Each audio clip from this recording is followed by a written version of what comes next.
Pendengar, saat ini sedang berlangsung konferensi pers mengenai hikmah Idul Adha dan adaptasi kebiasaan baru bersama A.A. Gim. Langsung dari Gedung Geraha BNPB Jakarta, Nial Abdul melaporkan selengkapnya. Niar, silahkan.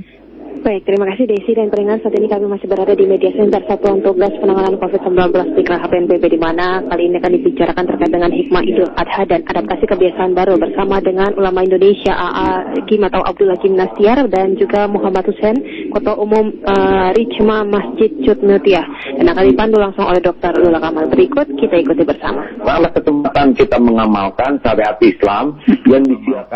Islam yang disiapkan untuk situasi wabah ini. Jadi kita tidak usah memaksakan diri untuk beribadah seperti pada waktu normal. Karena situasinya tidak normal. Jangan takut kehilangan pahala. Karena pahala itu diberikan justru ketika kita menyikapi. Apa yang paling penting? Yang paling penting dalam Islam itu adalah menjauhi hal-hal yang bisa mengundang kebinasaan. Ini ranking tertinggi. Menjauhi hal yang mudarat itu lebih diutamakan dibanding yang mendatangkan manfaat. Itu prinsip dasarnya, Mbak. Dan itu udah bikin adem sebetulnya, A.A. ya. Saya pindah sebentar ya, A. Saya pengen tahu kalau yang di Cut Mutia seperti apa. Karena Jakarta belakangan juga mulai naik lagi kasusnya. Jadi walaupun kita sampai di PSBB transisi, tapi ternyata ceritanya tidak semanis yang kita bayangkan. Keadaan di Cut Mutia seperti apa? Untuk kondisi di Cut Mutia pada saat ini, memang kita sangat mematuhi protokol kesehatan. Yang pertama, ketika di bulan awal puasa, kita masih tutup masjid. Jadi tidak ada kegiatan beribadah khususnya. Nah, ketika sudah sudah ada arahan dari pemerintah untuk pertama kali pembukaan sholat Jumat. Sebelum sholat Jumat dari hari Rabu, Kamis, kita langsung menyesuaikan jarak. Jadi jaga jarak. Nah, ketika di hari Jumat sampai hari ini kita masih menjalankan protokol kesehatan. Jadi artinya kalau Cut Mutia sudah siap nih dengan jaga jarak. Besok kalau kemudian sholat Idul Adha digelar dengan keadaan jaga jarak. Insya Allah sudah siap. Iya, sudah siap. Nanti saya mau tanya lebih jauh bagaimana kemudian penyembelihan hewan kurban, begitu ya. A.A. Sebetulnya apa sih yang kita bisa dapatkan pelajaran yang paling baik dari apa yang kita hadapi sekarang dengan barangkali tiba-tiba kebiasaan kita berubah drastis. Apalagi bicara mengenai Hari Raya Idul Adha yang biasanya kurban, rame-rame, kumpul begitu ya. Sekarang tiba-tiba nggak bisa kumpul begitu. Ya, ini adalah cara yang tepat untuk menambah kita keyakinan kepada Allah. Bahwa penguasa segala keadaan itu adalah Allah. Kita punya rencana, punya keinginan, tapi kalau Allah menetapkan sesuatu, ya semua takluk kepada kekuasaannya. Satu, nambah. Yang kedua, ini pun kesempatan untuk membuat kita lebih tawadu, bahwa kita tuh tidak ada apa-apanya ternyata.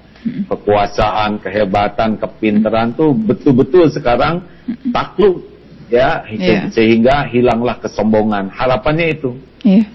Yang ketiga, kita pun bisa belajar lebih banyak. Bahwa dalam episode seperti ini, bagaimana Islam memberi solusi. Kita ibadah tidak boleh emosional, tidak boleh, saya biasa ke masjid, tenang saja ya. Yang biasa ke masjid niat sudah sampai, kebiasaan sudah berpahala. Karena situasi begini, maka justru kita menghindari kemudaratan itu lebih tinggi pahalanya ya, daripada memaksakan diri seakan-akan kita jadi paling soleh. Karena ibadah itu tidak boleh emosional, harus proporsional. Termasuk Idul Adha besok, ya. Kan COVID ini penyakit kerumunan, ya. Di dalam berkerumun ini harus punya tata yang baru supaya kerumunan ini tidak menimbulkan kemudaratan. Ada satu barangkali kemudian yang kadang-kadang orang berpikiran seperti ini ya. Kalau kita kan semuanya takdir diserahkan kepada Allah. Berarti kita jalanin aja ibadah kita. Toh kalau mau tertular apa tidak tertular kan sudah pasti sudah ada garisnya. Jadi kadang-kadang ada orang yang kemudian beranggapan ya nggak apa-apa ngumpul. Kalau memang udah takdir kejadian kok. Kalau memang bukan takdir kita nggak akan kena nih si COVID-19 ini. Nah kalau yang seperti itu gimana, A? Nah, takdir, yakin kepada takdir itu urusan hati kita, keyakinan. Tetapi akal kita punya kewajiban yang lain, yaitu mencari tahu seberapa bahaya yang namanya virus ini, bagaimana penularannya, bagaimana akibatnya, bagaimana menghindarinya. itu punya kewajiban lagi, otak harus dipakai nih. Tidak boleh hanya yakin saja ya. Dan tubuh punya kewajiban merealisasikan keimanan dan keilmuan tadi, sehingga ada protokol kesehatan, kita menjauh. Nah, jadi jangan sampai keyakinan kita mengabaikan kewajiban akal dan kewajiban tubuh. Itu berarti tidak sempurna keimanannya, karena keimanan itu harus mengaktifkan akal kita dan juga mengaktifkan amal ikhtiar kita. Kalau boleh saya simpulkan, jadi kita pakai masker, kita jaga jarak, itu sebetulnya adalah bagian kita menjalankan keimanan kita, gitu kan ya? Ya, benar sekali, benar sekali. Seperti kita nyebrang, hati-hati, itu bagian dari keimanan. Takdir itu urusan Allah. Perkara kita di pinggir jalan harus ketabrak, ya itu mah terserah yang punya. Tapi kan kita tetap harus hati-hati, tengok kiri, tengok kanan supaya bisa nyebrang. Sungguh bodoh kalau nyebrang karena merasa yakin ke takdir, tidak lihat kiri, tidak lihat kanan, ya dia ditakdirkan kelindes lah akibat kebodohannya. Baik, ya. Karena cerita mengenai bahwa kita masih adaptasi kebiasaan baru, kemudian masjid aja nih, kalau kayak Cut Mutia kan dia akan dibatasi, jadi kan agak jaga jarak. Ada kemungkinan nanti orang kalau misalkan telat sedikit aja, kemungkinan nggak dapet nih. Kemudian, karena kan kita menggelarnya kebanyakan sekarang di masjid, di lapangannya masjid. Karena isinya cuma 50%, biasanya jadi berkurang ceritanya. Kalau sampai nggak dapet sholat Idul Adha gitu di masjid, gimana tuh, Oh, kita tidak sehat, tidak ke masjid, tidak ikut, tidak apa-apa. Ini kan bukan hal yang wajib ya. Kemudian kita dalam situasi sudah sangat sepuh atau rentan ya, walaupun sehat tapi kita rentan dan kita mengetahui gejalanya, maka tidak ke masjid juga dapat pahalanya. Ini kan tidak wajib ya. Kalaupun kita sudah berangkat dan sudah ditutup, sudah tidak mungkin, kita di rumah juga bisa melaksanakannya ya. Iya, baik. Jadi tidak ribet agama itu ya. Yang ribet itu justru karena keterbatasan ilmu. Sehingga kita berbuat itu karena ikut-ikutan atau karena ya senapsunya kita, itu yang bahaya. Iya. Jadi kalau bicara mengenai agama Islam mah semua udah ada jalannya sebetulnya dan sudah mudah sekali. Betul-betul rahmatan lil alamin sebetulnya. Cuman bicara mengenai menyembelih kurban, saya pengen tahu nih Cut Mutia ceritanya gimana. Kita kebiasaan loh, nyembelih itu semua ikutan nonton. Kalau perlu pas namanya disebut gitu ya, karena dia ikutan berkurban gitu, dia ada di situ. Malah ada lagi yang mau pengen motong sendiri padahal bukan ahlinya. Ada lagi kemudian pas pembagian. Pas pembagian juga kayaknya krusial karena biasanya semua orang ngumpul untuk pembagian. Nah, kalau di Cut Mutia seperti apa? Jadi kondisinya yang sudah kita tetapkan dari Masjid Mutia berbeda pasti dengan tahun-tahun sebelumnya, Dok. Sangat berbeda. Untuk kita masalah pembagian kupon dulu. Jadi tahun ini kita nggak ada pembagian kupon. Jadi terus gimana? Nah, jadi melalui koordinator. Jadi masing-masing RT RW yang di Jakarta Pusat khususnya itu kita bagikan. Jadi satu koordinator katakan megang 50 warganya. Oh, baik. Jadi kita bagikan. Nah, ini koordinator bisa dipercaya ya? Bisa dipercaya. Karena tiap tahun pun sebetulnya kita sudah lewat koordinator, tapi kan pasti ada juga yang minta kupon. Iya, betul. Tahun sebelumnya. Nah, kita menghindari kerumunan untuk pembagian kupon, jadi kita tidak adakan nih kupon sekarang. Koordinatornya nanti membagikannya dengan cara apa? On the spot langsung. Jadi datang ketuk pintu. Jadi langsung jadi satu-satu nih. Kita berharap bahwa tidak ada orang yang akan berkerumun, tidak akan ada yang datang ke masjid. Kalau pemotongannya di masjid atau di rumah pemotongan? Tetap di masjid. Oh, tetap pemotongan di masjid. Makanya pintu gerbang depan dan belakang full kita kunci.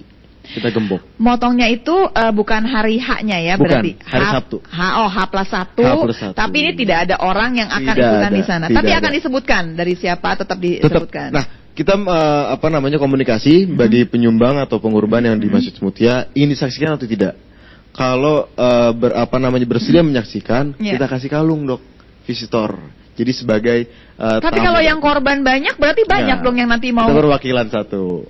Jadi gitu. Jadi kan ada jam-jamnya, Dok, kita. Oh, ada jam-jamnya. Diatur jamnya supaya tidak terlalu banyak. Sore hari. Baik. Jadi nanti kita sesuai urutan motongnya. Kayak gitu. Jadi katakan si A jam 8 kita telepon bahwasannya ini sudah dipotong, mau disaksikan atau tidak. Oh gitu. Baik, jadi sekarang memang sudah diatur mau menyaksikan pun nggak bisa kumpul-kumpul menyaksikan, tidak bisa. Benar. Saya tanya AA ya, AA kalau di AA seperti apa Pak? AA bagaimana pemotongan hewan kurbannya, bagaimana pembagiannya? Karena yang paling merepotkan adalah biasanya pembagian sebetulnya. Ya, tim mengatur sedemikian rupa sesuai dengan protokol untuk menghindari kerumunan. Dan orang yang berkurban juga sudah paham bahwa dia tidak harus selalu hadir. Dan pembagiannya juga diatur sedemikian rupa sehingga tidak usah ada kerumunan. Jadi sebetulnya situasi sekarang ini, kalau sudah diberikan pemahaman yang baik, baik kepada yang berkurban, ataupun penerima dan juga yang mengelola, insya Allah semua menyadari bahwa ini suasananya berbeda dan kalau kita menyikapi dengan tepat, malah amal kita pun bertambah. Iya. Karena kita lebih patuh kepada keadaan, ya. Iya. Tapi AA juga Mas Husein di sini, kita kan tetap mesti siap-siap ya. Barangkali kemudian nanti ini cerita rencana kita. Tapi suka ada aja tuh yang namanya rintangan lah, cobaan kita nih. Orang yang datang kemudian maksa tidak mau sesuai dengan aturan. Kalau AA sudah ada barangkali oni protapnya. Kalau sampai ada yang begini harusnya gimana? Barangkali sudah ada diantisipasi sebelumnya. Sudah ada sangat detail dan melibatkan aparat yang nanti bisa memberikan sikap yang tepat lah kepada yang kurang disiplin. Baik, ya. Saya tanya kita kalau sosialisasi dengan baik dari awal, kemudian kita jelaskan dan ada petugas-petugas yang bisa mencegah dan juga mengatasi situasi andai ada terjadi yang tidak diduga. Jadi tapi kita udah siap-siap nih kalau kemudian tiba-tiba ada yang mau tidak mengikuti aturan. Karena kadang-kadang ada saja tuh biasanya nih, ada cerita. Jadi gimana nih Mas Husein? Udah kebayang juga kan? Sudah kebayang. Karena pasti ada aja kalau yang nggak berkupon. Jadi pas hari H kamu motong itu, pasti nanti ada orang yang tahu bahwa akan motong hari Sabtu, semua akan kumpul-kumpul di sana. Masa tega sih ngusir gitu? Jadi walaupun gitu nanti kita sudah kebayang walaupun nanti gerbang digembok, dikunci, itu pasti ada nungguin di depan. Nah, makanya kita antisipasi. Kamu sampai sudah kepikiran bakal ada yang nungguin di depan. Oh baik, jadi sudah karena pengalaman 3 tahun lalu. Walaupun nggak punya kupon, ada yang maksa juga kan datang kan? Benar. Nah makanya benar tadi yang dikata Agim juga, kita sudah koordinator pada koordinasi pada Polres, terus Polsek juga sama Pospol. Sekarang pertanyaan saya jadi begini. Sekarang kan biasanya kita kalau motong itu udah tahu tuh orang ada yang tukang potongnya, yang ini yang membagi, dan biasanya yang membagi cukup banyak. Tahun ini apakah dibatasi orang yang ikut serta gitu di lingkungan pembagian, pemotongan dan lain-lain?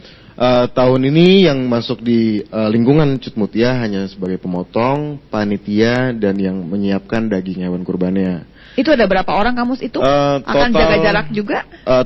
Tetap jaga jarak. Iya. Karena untuk yang pemotongnya ini minta khusus bahwasannya tidak ada orang luar, hanya timnya aja. Baik. Jadi 15 orang untuk menjaganya, panitia kita 20 sampai 25 orang. Nah, pertanyaan saya, kan kamu punya grup kamu sendiri kan, ya, si Rismanya sendiri. Terus kemudian ada yang bagian tukang potongnya, grupnya juga. Sebelum mulai, apakah pakai rapid test dulu, ataukah pakai apa dulu? Pasti pakai hand sanitizer, terus masker, terus pakai facial. Protokol kesehatan dijalankan, tapi nggak perlu pakai tes dan lain-lain. Yang paling berbeda tahun ini adalah untuk pemotongan daging dan tulang-tulang besarnya kita tidak dicincang. Jadi ada satu mesin yang memang menjaga kebersihan ya dok. Oh baik. Jadi tulang dan daging-daging besarnya, jadi dipotongnya dengan mesin. Oh baik. Ini sampai sudah sampai di ujung sana ya dipikirkan semuanya ya. Sudah untuk kenyamanan kita semua. Baik. Jadi kita siapkan. Mudah-mudahan semua lancar ya. Amin. Dan betul-betul memang berkahnya kita dapatkan. Amin. Ya. AA terakhir dong dikasih hikmahnya buat kita semua dalam keadaan yang seperti ini. Kita juga kepengennya nggak seperti ini mungkin ya, tapi kan hikmahnya maksudnya banyak sebetulnya. Hikmahnya berhubungan sama Idul Adhanya, kan hikmah Idul Adhanya sendiri kan nggak kurang sebetulnya, walaupun dalam keadaan seperti ini kita menjalankannya. Silakan diingatkan kembali kepada kita semua bahwa besok itu Hari Raya Idul Adha itu keberkahan untuk kita semua. Ya Alhamdulillah, jadi memang tidak ada satupun kejadian yang sia-sia dan kebetulan. Ma khalaqta hadza batila Allah menciptakan kejadian itu selalu syarat dengan makna dan pasti untuk kebaikan kita semua, apalagi bagi orang yang beriman. Pertama, seperti yang kita sampaikan tadi, bahwa harus yakin bahwa wabah ini terjadi dengan izin Allah. Wabah ini pasti membawa kebaikan bagi orang yang beriman jikalau benar menyikapinya, ya. Dan wabah ini hanya bisa hilang dengan izin Allah. Bagi orang yang beriman tidak ada ruginya dengan wabah ini. Karena ikhtiar dicatat, ibadah yang terhalang dicatat. Kalaupun takdirnya sesudah ikhtiar tetap sakit, itu pun menjadi kebaikan baginya, penggugur dosa. Kalaupun sudah ikhtiar kemudian tetap meninggal, karena sudah waktunya meninggal, maka itu jadi syuhada. Jadi jangan sampai kita kehilangan keyakinan kepada hikmah dari Allah ini. Yang kedua, tentang korban ini. Jelas sekali bahwa pengorbanan itu adalah sesuatu karunia yang kita yang paling beruntung dari berkurban ini. Satu, misalkan kita lepas dari keterikatan, kekikiran terhadap harta.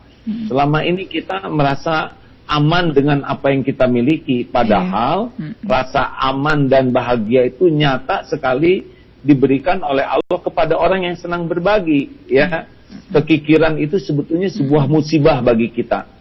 Seperti orang yang memegang kawat berduri. Orang yang kikir itu sakit sebetulnya. Dan ketika diambil, robek tangannya. Nah, inilah sarana bagaimana kita mulai melepas kekikiran kita dalam bentuk berkurban ini. Yang kedua, yang ketiga, bahwa dengan ibadah kurban ini sebetulnya kita pun merasa berbahagia karena bisa melihat orang lain bisa menambah rezekinya, ya kan?